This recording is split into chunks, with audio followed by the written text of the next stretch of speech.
Dennis here with another Chrysal Cares episode. Today I'm going to speak to the do-it-yourself party planners and event planners.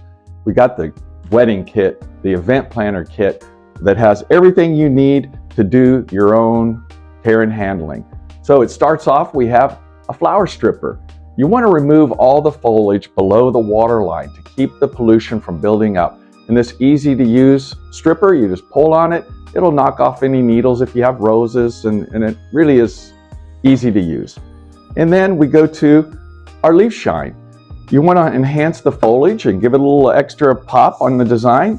Just give it a simple spray and it'll enhance those leaves to bring about the color of the blooms and really give you a nice backdrop. And then we have full bloom.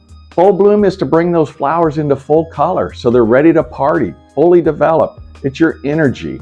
So use that in your vase. And then we have Chrysal Glory. Chrysal Glory is a sealer. You want to spray it on generously, put it on pretty good. And what it will do is seal in that moisture and slow down the transpiration or perspiration, whatever you want to call it, and keep the water weight in those flowers. So go out and get yourself an event kit today.